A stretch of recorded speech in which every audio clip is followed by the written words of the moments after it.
Welcome to ప్రజా television news bulletin. ముందుగా headlines. Lashkar బోనాలకు రావాలని సీఎంకు ఆహ్వానం.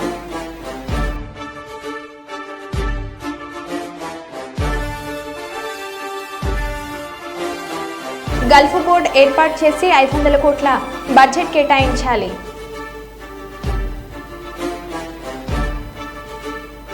ఐస్ ఫ్యాక్టరీలో చోరీకి పాల్పడిన 3 నిందితుల అరెస్ట్.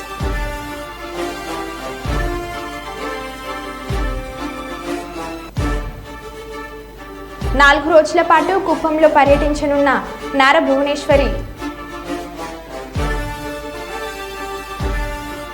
బీడీ కార్మికుల రాష్ట్ర సమన్వయ కమిటీ సమావేశం జయప్రదం చేయండి. సిఐటియు జిల్లా కార్యదర్శి ఎండి అంజిబాబు. మంచిర్యాల జిల్లాను గంజాయి రహిత జిల్లాగా తీర్చిదిద్దుదాం. Ramagundam police commissioner M Srinivas IPS.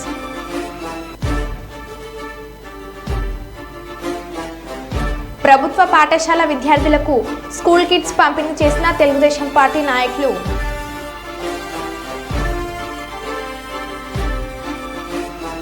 ఇక వివరాల్లోకి వెళ్తే, రామగుండం పోలీస్ కమిషనరేట్ మంచిర్యాల జిల్లాను గంజాయి రహిత జిల్లాగా తీర్చిదిద్దుటకు M Srinivas IPS commissioner of police Ramagundam ఆదేశాల మేరకు శ్రీ ఎగ్గడి భాస్కర్ డీసీపీ మంచిర్యాల జిల్లాలో స్పెషల్ టీంను స్థాపించడం జరిగింది. ఇట్టి టీం జిల్లా వ్యాప్తంగా సంచరిస్తూ గంజాయి రవాణా మరియు అమ్మకంపై ప్రత్యేక నిఘా ఉంచి నేరస్తులను పట్టుకొని గంజాయి రవాణాను నిరోధించుటకు కృషి చేస్తుంది. దీనిలో భాగంగా మందమరిలో గంజాయి తాగుతూ పట్టుబడిన 4 యువకులలో ఒకరు ఐటీఐ చదువుకొని పూర్తి చేసుకుని సింగరేణిలో ఉద్యోగం చేయుటకు ప్రయత్నాలు చేస్తున్నారు. ఇంకొక వ్యక్తి ఐటీఐ చదువుతున్నాడు.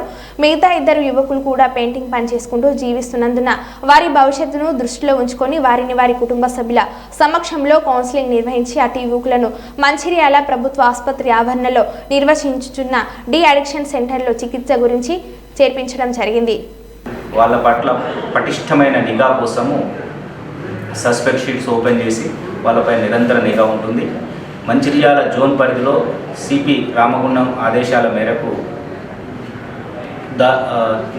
గాంజా మీద స్పెషల్ డ్రైవ్ కోసము ప్రత్యేకమైన టీములు ఏర్పాటు చేయడం జరిగింది. దానిలో భాగంగానే గత 10 రోజుల్లో బెల్లంపల్లిలో కొంతమంది చంద్రాపూర్కు వెళ్ళి తీసుకొచ్చిన నేరస్తుల్ని అరెస్ట్ చేసినాము. తర్వాత మందమరిలో కూడా ఒక లేడీ అక్యూజ్డ్ ఇంట్లో ఉండి యువతకు 200-300 రూపాయల కోసము గాంజాయి ప్యాకెట్లు అమ్మే వాళ్ళని కూడా అరెస్ట్ చేయడం జరిగింది. దానిలో భాగంగా కొంతమంది గాంజాయి తాగే యువకులు ఈరోజు 4-5 యువకులు ఒక దగ్గర గాంజాయి తాగుతున్నారని సమాచారం కోసం స్పెషల్ టీం వెళ్ళి వాళ్ళని పట్టుకొని మందమరి పోలీస్ స్టేషన్ తీసుకురావడం జరిగింది. వాళ్ళు మెయిన్ యువకులు, చదువుకుంటున్న వాళ్ళు, మంచి భవిష్యత్తు ఉన్న వాళ్ళు, చెడు సావత్సంతో చెడుతోటి పెడదోవ బట్టి వాళ్ళ యొక్క బంగారు భవిష్యత్తును ఆగం చేసుకుంటున్నారు. వాళ్ళకు వాళ్ళ తల్లిదండ్రులను పిలిపించి వాళ్ళ కౌన్సిలింగ్ ఇచ్చినాము. మొదటిసారి వాళ్ళు దొరికినారు కాబట్టి డి అడిక్షన్ సెంటర్కి పంపిస్తున్నాము. బైండ్ ఓవర్ కూడా చేస్తున్నాము.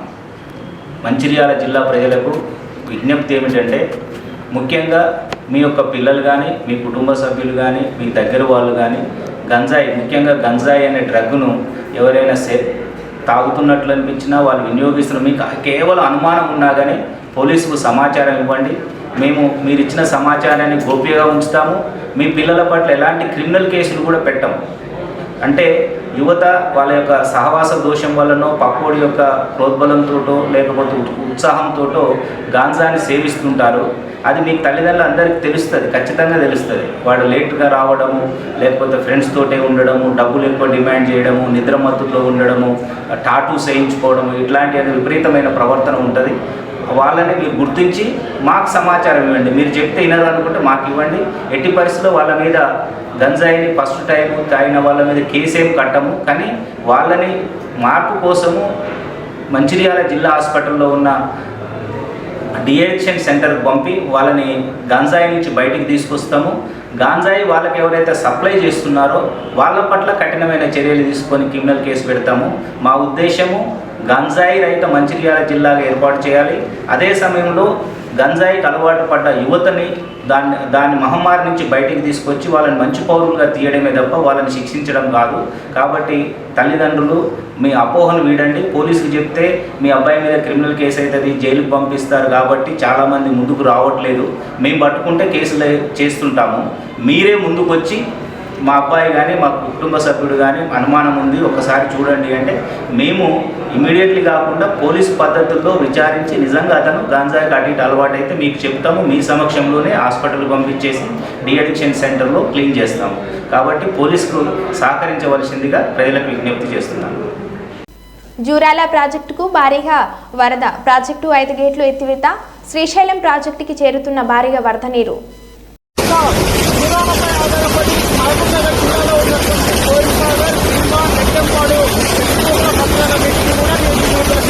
అయితే మాడమూరు జిల్లాలో కృష్ణానదిపై ఆధారపడి ఉన్నటువంటి ఎత్తిపోతల పథకాలన్నీ రన్ అవుతున్నాయి. మరోపక్క ఇక్కడ ఆయకట్టు ఏదైనా కూడా సంతోషం వ్యక్తం చేస్తున్నారు. ఇంకా దూరాల వద్ద ఎగువ దిగువ దూరాలలో దూరాలపై ఆధారపడి మహబూబ్నగర్ జిల్లాలో ఉన్నటువంటి కోరిసాగర్, భీమా, నెట్టెంపాడు ఎత్తిపోతల పథకాలన్నింటినీ కూడా విడుదల చేస్తున్నారు. అయితే మాడమూరు జిల్లాలో కృష్ణానదిపై ఆధారపడి ఉన్నటువంటి ఎత్తిపోతల పథకాలన్నీ రన్ అవుతున్నాయి. మరోపక్క ఇక్కడ ఆయకట్టు ఏదైనా కూడా సంతోషం వ్యక్తం చేస్తున్నారు. ఇంకా దూరాల వద్ద ఎగువ దిగువ దూరాలలో ఈ నెల 21వ తేదీన కార్మిక భవన్లో AP beedi and cigar workers union రాష్ట్ర సమన్వయ కమిటీ సమావేశం జరుగుతుందని సిఐటియు జిల్లా కార్యదర్శి అంజుబాబు తెలిపారు. ఈరోజు కార్మిక భవన్లో సిఐటియు సమావేశం ఎస్ ఇక్బల్ అధ్యక్షతన జరిగింది. ఈ సందర్భంగా సిఐటియు జిల్లా అధ్యక్ష కార్యదర్శులు పిఎస్ రాధాకృష్ణ, ఎండి అంజుబాబు మాట్లాడుతూ బీడీ కార్మికుల సమస్యలను చర్చించడం కోసం బీడీ అండ్ సిగర్స్ వర్కర్స్ యూనియన్ రాష్ట్ర సమన్వయ కమిటీ సమావేశం కర్నూలులోని కార్మిక కర్షక భవన్లో నిర్వహిస్తున్నామని తెలిపారు. ఈ సమావేశానికి రాష్ట్రంలోని అన్ని జిల్లాల నుంచి ప్రతినిధులు హాజరవుతున్నారని తెలిపారు. రాష్ట్రంలో బీడీ కార్మికులకు అనేక సమస్యలు ఉన్నాయని, కార్మికులకు కనీస వేతనాలు ఇవ్వాలని, ఈ సిఎస్ఐ పిఎస్ సౌకర్యం కల్పించాలని, కార్మికుల పిల్లలకు స్కాలర్షిప్ సౌకర్యం కల్పించాలని, ఇలాంటి అనేక సమస్యలను చర్చించి భవిష్యత్తులో వీటి పరిష్కారం కోసం పోరాటాలు నిర్వహించేందుకు సమావేశం ఏర్పాటు చేస్తున్నట్లు ఆయన తెలిపారు. చర్యలు తీసుకోవడం లేదు కాబట్టి ఈ సమస్యల మీద ఈ సమావేశంలో చర్చించడం అనేటువంటిది జరుగుతుంది. రాబో కాలంలో ఈ సమస్యల పరిష్కారానికి చేయాల్సినటువంటి ఆందోళనలు కూడా ఈ సమావేశంలో రూపొందించడం జరుగుతుంది. ఈ సమావేశానికి జిల్లాలో రాష్ట్రంలోని ఇతర జిల్లాల నుంచి కూడా హాజరవుతారు. కర్నూలు నగరంలో కూడా ప్రధానంగా బీడీ కార్మికులు ఈ సమావేశంలో పాల్గొనాలని చెప్పి ఈ సందర్భంగా కోరుతున్నాం. ఈ సమావేశాన్ని జయప్రదం చేయాల్సిందిగా అందరికీ కోరుతున్నాం. కేసముద్రం మండలం సబ్స్టేషన్ తండా జీపీలో గల దుర్గమ్మ ఆలయంలో రాత్రి దొంగలు పడి అమ్మవారి వెండి కిరీటం, హుండీ పగలగొట్టి కానుక డబ్బులను అపహరించారు.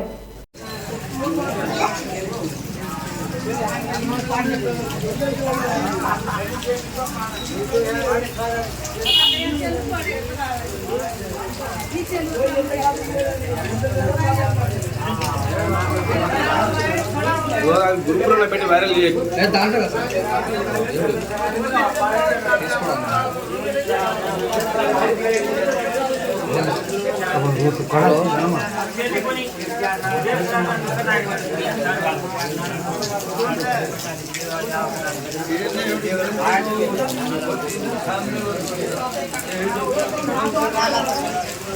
అంబేద్కర్ కోనసీమ జిల్లా సౌదీ అరేబియాలో నరకయాతన అనుభవిస్తున్న సారిల్లా వీరేంద్ర కుమార్ ఏజెంట్ చేతిలో మోసపోయి ఎడారిలో ఉన్న వైనం. తీవ్ర అనారోగ్యంతో బాధపడుతున్న వీరేంద్ర స్వస్థలం అంబాజీపేట మండలం ఇస్కలపూడి గన్నవరం నియోజకవర్గం తన స్వస్థలానికి తీసుకురాలంటూ ఏపీ ప్రభుత్వాన్ని కోరుతున్న వీరేంద్ర. నా పేరు సరిల్లా వీరేంద్ర కుమార్ అండి. నేను ఒక ఏజెంట్ ఖత్తర్ అని చెప్పి ఖత్తర్ తీసుకొచ్చి అక్కడి నుంచి సౌదీ అరేబియా తీసుకొచ్చేసారండి ఎడారిలోకి. నేను ఈ నెల 10వ తారీఖున వచ్చానండి ఖత్తరు. అక్కడి నుంచి 11వ తారీఖున సాయంకాలం నన్ను సౌదీ అరేబియా ఎడారిలోకి తీసుకొచ్చేసారండి. అక్కడ ఆ బాబా నన్ను 4 రోజులు ఉంచుకుని సౌదీ అరేబియాలోని ఇంకా చాలా దూరంలో తీసుకొచ్చి పడేయారండి ఎడారిలోని. నాకు 11వ తారీఖు నుంచి ఇప్పటి వరకు నాకు ఆరోగ్యం ఏం బాగోలేదండి. రక్తంతో వాంతులు అయిపోతున్నాయి, ముక్కులంటే రక్తం వచ్చేస్తుందండి. ఇప్పుడు వరకు బాత్రూమ్కి వెళ్ళలేదండి. నేను బాత్రూమ్ రావట్లేదండి. చాలా ఇబ్బందులు ఎదుర్కొన్నానండి. ఎవరైనా పెద్ద మనిషితో నాకు సాయం చేయండి. నన్ను ఈ నరకం నుంచి నన్ను కొంచెం బయటపడండి. నన్ను ఇక్కడ తీసుకొచ్చిన ఏజెంట్కి నేను వీసాకి 1,70,000 ఇచ్చానండి. 1,70,000 అప్పు చేసి ఇచ్చామండి. నేను మా కుటుంబ సభ్యులందరూ. ప్లీజ్ నన్ను కానీ ఇలా వదిలేసానండి. 10 రోజుల్లో కనుక నేను ఇలా ఉంటే కనుక చచ్చిపోతానండి. సరైన తిండి ఉండలేదండి, మంచినీళ్ళు తాగుదామన్నా కానీ నా నీళ్ళు ఉండలేదండి. ఎక్కడికో దూరం వెళ్ళి రావాల్సి వస్తుంది. ఇది చూడండి, అక్కడ ఎక్కడో చిన్న చిన్న గుడారాలు ఉన్నాయి కదండి, అక్కడ ఉండాలండి. అన్ని వంటలేనండి, ఇవన్నీ వంటలేనండి. ప్లీజ్ అండి, నన్ను ఇక్కడ నుంచి కాపాడండి. కొంచెం ప్లీజ్ అండి, ఎవరొకరు సాయం చేయండి నాకు, ప్లీజ్ అండి. సమాజంలో నేడు ఆర్థిక నేరాల సంఖ్య విపరీతంగా పెరుగుతుందని, ఎక్కువగా చదువుకున్న వారు ఈ ఆర్థిక నేరాలకు బాధితులుగా మిగులుతున్నారని, వీటన్నిటిపైన అవగాహన పెంపొందించాలని తెలిపిన ట్రాఫిక్ ఎస్ఐ వివిధ ప్రభుత్వాలు కల్పించే పథకాల ద్వారా ఆర్థిక ప్రయోజనం బ్యాంకుల ద్వారా జరిగే సమయంలో బ్యాంకుల పేరుతో ఓటీపీలు అడగడం పరిపాటిగా మారింది అని, వీటితో పాటు ఫోన్లకు వచ్చే ఎస్ఎంఎస్లు, ఈమెయిల్స్ పూర్తిగా పరిశీలించి మాత్రమే స్పందించాలని తెలిపిన ఎస్ఐ, సమాజంలోని వ్యక్తులు అవగాహన లేకపోవడంతో పాటు అత్యాశ కారణంగా వివిధ రకాల ఆర్థిక పరమైన సమస్యలు ఎదుర్కొంటున్నారని, ఏదైనా ఆన్లైన్ కొనుగోలు పూర్తిగా పరిశీలించి కొనుగోలు జరపాలని, లోన్ యాప్ల విషయంలో పూర్తి నిబంధనలు పరిశీలించాలని, ఆన్లైన్లో వచ్చే వివిధ యాడ్స్ విషయంలో పూర్తిగా తెలుసుకున్న మీదట తర్వాతనే స్పందించాలని, ఏదైనా సమస్య ఏర్పడకంటే ముందుగా దానిని కారణమయ్యే అంశాలపై పూర్తి పరిశీలన జరిపి ముందుకు పోవాలని, ఏదైనా సమస్య ఎదురైతే సమాచారం ఇవ్వాలని తెలిపిన హనీష్ ద్వారా వాళ్ళని కొంచెం మొడాలిటీస్ ఒక 12 to 13 మొడాలిటీస్ పెట్టుకున్నాం. వాళ్ళకి 12 to 13 మొడాలిటీస్లో ట్రైనింగ్ ఇచ్చి వాళ్ళని ఇన్ఫ్యాక్ట్ కింద వాళ్ళు సిటిజన్స్ పబ్లిక్ అందరినీ కూడా మోటివేట్ చేసి అందరూ సైబర్ ఎడ్యుకేషన్లో డెవలప్ చేసి మొత్తం పబ్లిక్ అందరినీ సైబర్ సిటిజన్స్ కింద మార్చాలనే ఉద్దేశంతో ఈ ప్లాన్తో cyber citizens and cyber volunteers and వాళ్ళకి ట్రైనింగ్ ఇచ్చే పోలీసు సైబర్ కమాండోస్గా ఒక 200 మెంబర్స్ని మన డిస్ట్రిక్ట్లో విజయవాడ సిటీలో ఒక 200 మెంబర్స్ వరకు సైబర్ కమాండోస్ని తయారు చేసి వాళ్ళ కింద volunteers as well as cyber సిటిజన్స్గా అందరినీ రూపు మార్చాలనే ఉద్దేశంతో మెయిన్గా ఈ ప్రోగ్రామ్ జరగడం జరిగింది. And at the same time మనకి ఎంత తెలిసినా కూడా public are being victims of this small petty issues of cyber విక్టిమ్స్గా తయారవుతున్నారు. సో మళ్ళీ ప్రజలందరికీ మా పోలీసు వారి తరపు నుంచి ఈ విజ్ఞప్తి, దయచేసి ఎటువంటి సైబర్ ఫ్రాడ్లో సైబర్ నేరాల్లో విక్టిమ్స్ అవ్వకుండా కొంచెం జాగ్రత్తగా ఉండండి. And any information or any స్కామ్లో కానీ మీరు విక్టిమ్ అయినా సరే వెంటనే కాల్ చేయండి. 1930 1930 కాల్ చేయండి. The police are always at your service. Then the government of Andhra Pradesh is always at your service to help you and always మిమ్మల్ని as soon as possible ఏమైనా రికవరీ ఉంటే కూడా recoveries చేస్తున్నాం ఇప్పుడు. And at the same time Nandigama sub division పరంగా Nandigama జగ్గైపేటలో cyber frauds అనేవి అంత ఎక్కువగా లేవు. the percentage of cyber frauds are comparative to other areas, because nowadays what the people are doing is most of the cyber frauds are being occurred only because of the sharing of information. Whoever is educated అంటే బాగా computer education ఉన్నవాళ్ళు, BTech చదివిన వాళ్ళు, ఆర్ఎల్స్ చాలా knowledge ఉన్న వాళ్ళే ఎక్కువ మోసపోతున్నారు. Because of sharing of information, data sharing అవ్వచ్చు, వేరే రీజన్స్ అవ్వచ్చు. సో దయచేసి ఇక్కడ లేవని నెగ్లెక్ట్ కూడా చేయొద్దు. అందరికి కూడా ఇది అవేర్నెస్ క్రియేట్ అయ్యి ఇంకా పూర్తిగా ఇది నిర్మూలించాలనేసి కోరుతూ అండ్ పబ్లిక్ కూడా మాకు సహకరిస్తారని ఆశిస్తూ సెలవు తీసుకుంటాం. Thank you. జిల్లా కేంద్రంలోని పాత మంచిర్యాలలో ఉన్న నరసింహ ఐస్ ఫ్యాక్టరీలో చోరీకి పాల్పడిన ముగ్గురిని శుక్రవారం అరెస్ట్ చేసిన ఇన్స్పెక్టర్లు బన్సిల్లాల్ తెలిపారు. మహాలివాడకు చెందిన నిందితులు కుల్కుంట్ల ఖాజా, మహమ్మద్ అబ్బాస్, కలకంట్ల శివాను అరెస్ట్ చేసి ఐస్ ఫ్యాక్టరీలో చోరీ చేసిన 2,50,000 విలువ చేసే 500 మీటర్ల కేబుల్ వైర్, 6 ఎలక్ట్రిక్ మోటార్లు, 2 మెర్సిబుల్ పైప్లు స్వాధీనం చేసుకున్నట్లు పేర్కొన్నారు.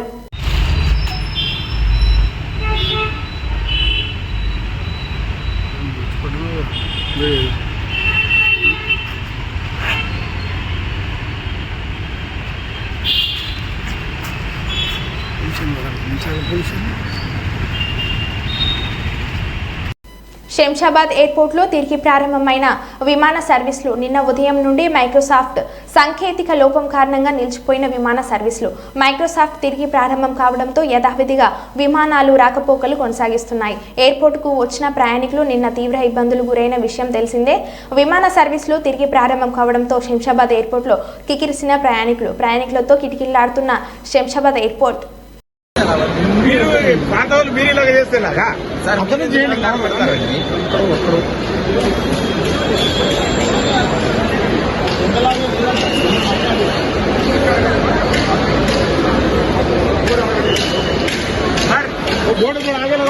బోర్డు అక్కడ పెట్టేస్తే అయిపోయేదానికి ఎందుకు ఇంత కత్తలు తెగుతున్నారబ్బా? బోర్డు తీసుకురా వెనక్కి.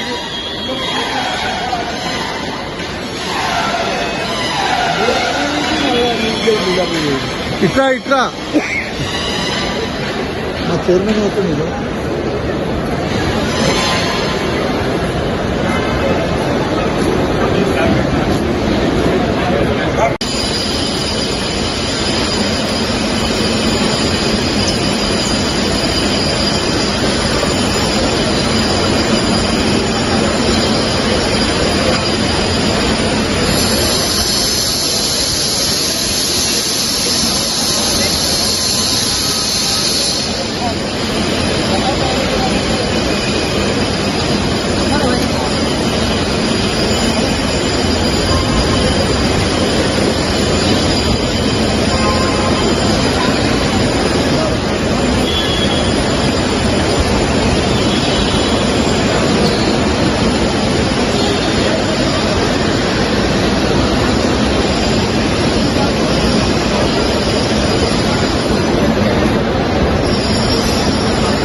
సచివాలయంలోని సీఎం రేవంత్ రెడ్డిని సికింద్రాబాద్ మహంకాళి ఆలయ అర్చకులు ఎంపీ అనిల్ కుమార్ యాదవ్, దేవాదాయ శాఖ ప్రిన్సిపల్ సెక్రటరీ శైలజ శుక్రవారం కలిశారు.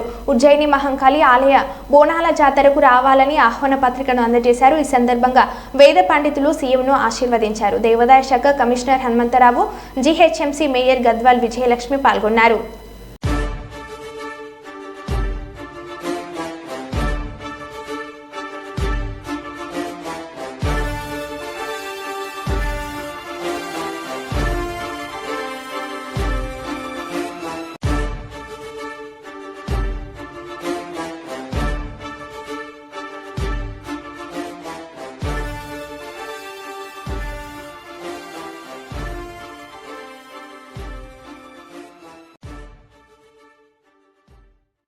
రైతు రుణమాఫీతో ప్రతి రైతు కుటుంబం పండగలాగా ఆనందంగా ఉన్నారని పర్ఖల ఎమ్మెల్యే శ్రీ రేవూరి ప్రకాష్ రెడ్డి అన్నారు. శుక్రవారం సంఘి మండలం కాంగ్రెస్ పార్టీ ఆధ్వర్యంలో కాంగ్రెస్ పార్టీ రైతులకు ఇచ్చిన 2 లక్షల రుణమాఫీ హామీని నెరవేర్చేందుకు గురువారం ఏకకాలంలో ₹1,00,000 రుణమాఫీ చేసిన రాష్ట్ర ముఖ్యమంత్రి రేవంత్ రెడ్డికి ధన్యవాదాలు తెలుపుతూ బైక్ ర్యాలీ నిర్వహించారు. ఈ బైక్ ర్యాలీని సంఘి మండలం వంజరపల్లి గ్రామం నుండి పర్ఖల శాసనసభ్యులు శ్రీ రేవూరి ప్రకాష్ రెడ్డి బైక్ నడుపుతూ ప్రారంభించారు. అనంతరం ముఖ్యమంత్రి రేవంత్ రెడ్డి చిత్రపటానికి పాలాభిషేకం చేశారు. తెలంగాణ రాష్ట్ర finance corporation chairman Shri Sirisilla రాజయ్యతో కలిసి అక్కడి నుండి బైక్ ర్యాలీ ప్రారంభించారు. అక్కడి నుండి సంఘి మండల పరిధిలోని వంజరపల్లి, పల్లహరిగూడ, పోచమ్మ తండ, బాలాజీ తండ, ముండ్రాయి, నర్లవాయి, నల్లబెల్లి, ఎలుగురు, రంగంపేట, ఎలుగురు స్టేషన్, తిమ్మపురం గుండా సంఘి మండల కేంద్రంకు చేరుకొని గ్రామ కూడలిలో రైతులతో సమావేశం నిర్వహించారు. అనంతరం కాట్రపల్లి, కాపుల కనపర్తి వరకు బైక్ ర్యాలీ సాగింది. అనంతరం కాపుల కనపర్తి రైతు సేవ సహకార సంఘంను సందర్శించి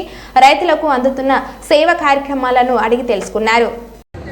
9వ తారీఖు నాడు వెంటనే మహిళా సోదరిమణులకు, మన ఆడబిడ్డలకు ఉచిత బస్ సౌకర్యం కల్పిస్తున్న మాట వాస్తవం అవునా కాదా అని చెప్పి అడుగుతున్నాను. కల్పించిన మాట వాస్తవం అవునా కాదా అని చెప్పి నేను అడుగుతున్నాను. మరి కలిపియడం వల్ల ఇవాళ మనం చూస్తే రమారమిగా 62 కోట్ల మంది మహిళా సోదరుమణులు,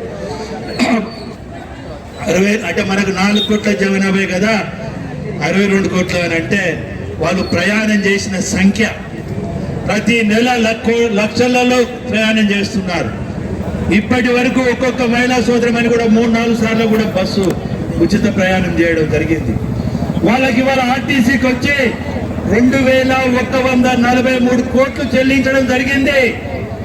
ఆర్టీసీ ఉచితంగా తిప్పడంలో ప్రభుత్వం ఈ పైసలు చెల్లిస్తున్నది. అదే విధంగా చూస్తున్నాం, ఇవాళ మనం గ్యాస్ సిలిండర్లు 500 రూపాయలకి ఇస్తానన్నాం. ఇప్పటి వరకు చూస్తే 56,46,808 గ్యాస్ సిలిండర్లకు 500 రూపాయలకు గాను మరి మిగిలిన పైసలు 640 కోట్లు. ఒకసారి మీరు ఆలోచించాలి, ఇంత కష్టకాలంలో కూడా ఇచ్చిన వాగ్దానం నెరవేర్చడానికి 640 కోట్లు చెల్లించిన విషయాన్ని మీ దృష్టికి తీసుకొస్తున్నాం. అదే కాకుండా ఇవాళ మనం చూస్తున్నాం, మీ అందరికీ తెల్ల రేషన్ కార్డు ఉన్న వాళ్ళందరికీ 200 యూనిట్ల కరెంటు ఉచితంగా ఇస్తున్న మాట వాస్తవం అవునా కాదా అని చెప్పి అడుగుతున్నా. ఇప్పటి వరకు చూస్తే 45,92,984 మందికి ఈ 200 ఉచిత కరెంటు బిల్లులు ప్రభుత్వ పరంగా 640 కోట్లు ఈ ప్రభుత్వం చెల్లించడం జరిగింది. అదే కాకుండా చూస్తే ఆరోగ్యశ్రీ విషయంలో ఎవరైతే అత్యవసరమైన వైద్య సౌకర్యాలు కావాలో, వైద్య సేవలు అవసరం ఉన్న వాళ్ళకు కూడా ఇప్పటికి 125 కోట్లు ఈ ప్రభుత్వం చెల్లించడం జరిగింది. అదేవిధంగా కళ్యాణ లక్ష్మి చెల్లిస్తున్నాం. ఇవాళ అదే కాకుండా మనం చూస్తే పాఠశాలల మరామతులు కూడా చేపట్టినాం. 283 కోట్లు ఇప్పటి వరకు మనం చెల్లించడం జరిగింది. అదే కాకుండా రైతులకు సంబంధించి రైతు భరోసా కింద ఈ కాలంలో 7,625 కోట్లు చెల్లించింది ఈ ప్రభుత్వం. ఇవన్నీ ఎందుకు చెప్తున్నామంటే, ఇన్ని అప్పులుండి ఇంత ఇబ్బందికరమైన పరిస్థితులున్నా ఇచ్చిన మాట నెరవేర్చాలని చెప్పి ప్రయత్నం చేస్తున్న పార్టీ కాంగ్రెస్ పార్టీ. ఇచ్చిన మాట తప్పకుండా, మడమ తిప్పకుండా, ఎన్ని ఇబ్బందులు వచ్చినా, కష్టం వచ్చినా ఇవాళ ఈ కార్యక్రమాలు నిర్వర్తిస్తుంది ప్రభుత్వం. ఇవాళ మీరే మా పాలకులు, ప్రజలే మా యొక్క నాయకులు. మరి అలాంటి విషయాలు రాష్ట్ర ప్రభుత్వం చేస్తున్న కార్యక్రమాలు ప్రజలకు చెప్పవలసిన బాధ్యత మా మీద ఉన్నది. అందులోంచే ఈ మోటార్ సైకిల్ ర్యాలీ ద్వారా, అదేవిధంగా గ్రామ సభల ద్వారా ప్రభుత్వం ఏం చేస్తున్నది, ఎన్ని ఇబ్బందులు పడుతున్నా మనం గ్రామాలలో అంటాం, అరే ఏ మాట కామాట చెప్పాలి రా భయ్, ఆ పెళ్ళ మొగలిద్దరి కడుపు కట్టుకొని పొట్ట మార్చుకొని బిడ్డలకు చదువు చెప్పిస్తానని అంటాం. ఇవాళ మన ముఖ్యమంత్రి గారు కూడా సక్రమంగా నిద్ర లేకుండా బట్టి విక్రమార్క గారు ఎక్కడ ఒక రూపాయి కూడా వృధా కాకుండా ఎంతో జాగ్రత్తగా ఆయన అప్పుడు అన్నాడు, తెలంగాణ వస్తే కాపల కుక్కలాగా ఉంటానన్నాడు. తెలంగాణ వచ్చింది గొట్టిగాడ నక్కలాగా దోచుక తిన్నాడు. కానీ వాళ్ళ కాపలా కుక్క కాదు, ఒక రక్షకుడిలాగా రేవంత్ రెడ్డి గారు, బట్టి విక్రమార్క గారు ప్రతి రూపాయి జాగ్రత్తగా ఖర్చు పెట్టుకుంటూ ఇచ్చిన వాగ్దానాలు నెరవేర్చడానికి కృషి చేస్తున్నారు. తెలంగాణ నయాగారగా పేరుగాంచిన బొగోత జలపాతానికి పోటెత్తిన వరద. ములుగు ఎగువ ప్రాంతాల్లో కురుస్తున్న భారీ వర్షాలకి బొగోత జలపాతాల వద్ద అత్యంత ప్రమాదకరంగా వరద ప్రవహిస్తుంది.